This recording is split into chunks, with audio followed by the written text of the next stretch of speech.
2023 G20 നടന്നത് ഇന്ത്യയിലാണ്. G20 2023 sherpa എന്നറിയപ്പെടുന്നത് അമിതാഭ് കാന്താണ്. ഒന്നാം ഷെർപ്പ സമ്മേളനം നടന്നത് ഉദയ്പൂർ, രണ്ടാം ഷെർപ്പ സമ്മേളനം നടന്നത് കുമരകം. ഈ 2023 G20 തീമായിരുന്നു വസുദൈവ കുടുംബകം. 2024 G20 നടക്കുന്നത് ബ്രസീൽ. ഇപ്പോൾ 2023 വേദി ഇന്ത്യ, അമിതാഭ് കാന്ത് ഷെർപ്പ, ഉദയ്പൂർ ഒന്നാം ഷെർപ്പ സമ്മേളനം, രണ്ടാം ഷെർപ്പ സമ്മേളനം കുമരകം, വസുദൈവ കുടുംബകമാണ് പ്രമേയം. 2024 ബ്രസീലിലാണ് G20 നടക്കുന്നത്. സുനിൽ ഛേത്രി ഇന്ത്യൻ ഫുട്ബോൾ താരമാണ്. ആന്ധ്രാപ്രദേശ് സംസ്ഥാനക്കാരനാണ്. 2024 ജൂൺ 6 വിരമിച്ചു. വിരമിക്കൽ മത്സരം നടന്ന സ്റ്റേഡിയം സാൾട്ട് ലേക്ക് സ്റ്റേഡിയം. അവസാന മത്സരം നടന്നത് കുവൈറ്റുമായിട്ടാണ്. അദ്ദേഹത്തിന് 2011 അർജുന അവാർഡ്, 2019 പത്മശ്രീ, 2021 ഖേൽരത്ന. സുനിൽ ഛേത്രി 150 മത്സരങ്ങളിൽ നിന്ന് നേടിയ ഗോളുകളുടെ എണ്ണം 94 150 മത്സരങ്ങളിൽ നിന്ന് നേടിയ ഗോളുകൾ 94. ഇദ്ദേഹത്തിൻ്റെ ജന്മദിനമായ ഓഗസ്റ്റ് 3 ഡൽഹി ഫുട്ബോൾ ദിനമായിട്ട് ആചരിക്കുന്നത്. ഇപ്പോൾ ഡൽഹിയിലെ ഫുട്ബോൾ ദിനം എന്നാണ് ഓഗസ്റ്റ് 3. കറണ്ട് അഫെയറുമായി ബന്ധപ്പെട്ട പ്രധാന സ്ഥലങ്ങളാണ് ബാലസോർ. ഏത് സംസ്ഥാനത്താണ്? ഒഡീഷ. ട്രെയിൻ അപകടം നടന്ന ബാലസോറാണ്, അത് ഒഡീഷ സംസ്ഥാനത്താണ്. ജോഷിമഠ് എവിടെയാണ്? ഉത്തരാഖണ്ഡിലാണ്. ജോഷിമഠ് ഉത്തരാഖണ്ഡ്. മോർബി പാലം ഗുജറാത്ത്. മോർബി പാലം എവിടെയാണ് സ്ഥിതി ചെയ്യുന്നത്? ഗുജറാത്തിലാണ്. ബാലസോർ ഒഡീഷ, ജോഷിമഠ് ഉത്തരാഖണ്ഡ്, മോർബി പാലം എവിടെയാണ്? ഗുജറാത്ത്. IPCക്ക് പകരം നിലവിൽ വന്നതാണ് ഭാരതീയ ന്യായ സംഹിത. പാർലമെൻറ്റിൽ അവതരിപ്പിച്ചത് അമിത്ഷായാണ്. ലോക്സഭ പാസ്സാക്കിയത് 2023 ഡിസംബർ 20. രാജ്യസഭ പാസ്സാക്കിയത് 2023 ഡിസംബർ 21. രാഷ്ട്രപതി ഒപ്പുവെച്ചത് 2023 ഡിസംബർ 25. ഈ നിയമം നിലവിൽ വന്നത് 2024 ജൂലൈ 1.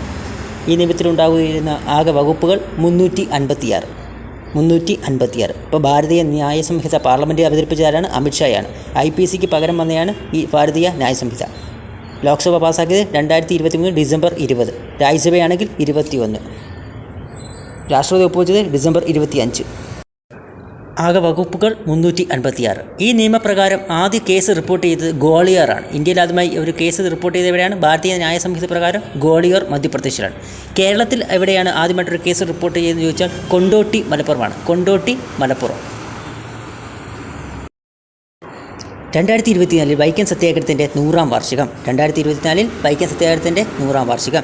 2024 കുമാരനാശൻ്റെ 100ാം ചരമവാർഷികം. 2024 കുമാരനാശൻ്റെ 100ാമത്തെ ചരമവാർഷികം. 2024 ലെനിൻ്റെ 100ാമത്തെ ചരമവാർഷികം. 2024 ലെനിൻ്റെ 100ാമത്തെ ചരമവാർഷികം. ആറാട്ടുപുഴ വേലായുധ പണിക്കരുടെ 150ാം ചരമവാർഷികമായിരുന്നു 2024. ആറാട്ടുപുഴ വേലായുധ പണിക്കരുടെ 150ാമത്തെ ചരമവാർഷികമായിരുന്നു 2024.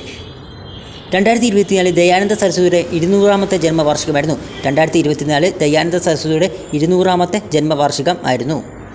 2024 ലോക തണ്ണീർത്തട ദിനത്തിൻ്റെ പ്രമേയമാണ് തണ്ണീർത്തടവും മനുഷ്യക്ഷേമവും. 2024 തണ്ണീർത്തടവും മനുഷ്യക്ഷേമവും. 2023 തണ്ണീർത്തടങ്ങൾ പുനഃസ്ഥാപനങ്ങൾ. 2023 തണ്ണീർത്തടങ്ങൾ പുനഃസ്ഥാപനങ്ങൾ.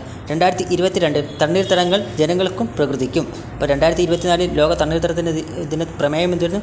തണ്ണീർത്തടവും മനുഷ്യക്ഷേമവും. 23 തണ്ണീർത്തടങ്ങൾ പുനഃസ്ഥാപനം. 22 തണ്ണീർത്തടങ്ങളും മനുഷ്യനും പ്രകൃതിക്കും. ലോകാരോഗ്യ ദിനം ഏപ്രിൽ 7. 2024 ലോകാരോഗ്യ ദിനത്തിൻ്റെ തീമായിരുന്നു, അല്ലെങ്കിൽ പ്രമേയമായിരുന്നു എൻ്റെ ആരോഗ്യം എൻ്റെ അവകാശം. 23 എല്ലാവർക്കും ആരോഗ്യം. 22 നമ്മുടെ ഗ്രഹം നമ്മുടെ ആരോഗ്യം. 24 എൻ്റെ ആരോഗ്യം എൻ്റെ അവകാശം. 23 എല്ലാവർക്കും ആരോഗ്യം. 22 നമ്മുടെ ഗ്രഹം നമ്മുടെ ആരോഗ്യം. ലോക ഭൗമദിനം ഏപ്രിൽ 22. 2024 ലോക ഭൗമദിനത്തിൻ്റെ പ്രമേയമായിരുന്നു ഭൂമിയും പ്ലാസ്റ്റിക്കും. 2024 ഭൂമിയും പ്ലാസ്റ്റിക്കും. 2023 നമ്മുടെ ഗ്രഹത്തിൽ നിക്ഷേപിക്കുക. 2023 പ്രമേയമായിരുന്നു നമ്മുടെ ഗ്രഹത്തിൽ നിക്ഷേപിക്കുക. ലോക ഭൗമദിനം ഏപ്രിൽ 22. ലോക പരിസ്ഥിതി ദിനം ജൂൺ 5. 2024 പ്രമേയമായിരുന്നു ഭൂമി പുനഃസ്ഥാപിക്കൽ, മരുവൽക്കരണം, വരൾച്ച പ്രതിരോധം. ഭൂമി പുനഃസ്ഥാപിക്കൽ, മരുവൽക്കരണം, വരൾച്ച പ്രതിരോധം. 2023 പ്രമേയമാണ് പ്ലാസ്റ്റിക് മലിനീകരണം ചെറുക്കുക. 2023 പ്ലാസ്റ്റിക് മലിനീകരണം ചെറുക്കുക. 2022 ഒരേ ഒരു ഭൂമി. 2022 ഒരേ ഒരു ഭൂമി. ലോക പരിസ്ഥിതി ദിനം ജൂൺ 5. ജൂൺ 5. 2024 ആതിഥേയത്വ രാജ്യമാണ് സൗദി അറേബ്യ. 2024 ലോക പരിസ്ഥിതി ദിനത്തിൻ്റെ ആതിഥേയ രാജ്യം Saudi Arabia. 2023 Ivory Coast. 2022 Sweden. ഇപ്പോൾ 24 Saudi Arabia, 23 Ivory Coast, 22 Sweden. 2024 തീമാണ് ഭൂമി പുനഃസ്ഥാപിക്കൽ, മരുവൽക്കരണം, വരൾച്ച പ്രതിരോധം. 2023 പ്ലാസ്റ്റിക് മലിനീകരണം ചെറുക്കുക. 22 ഒരേ ഒരു ഭൂമി.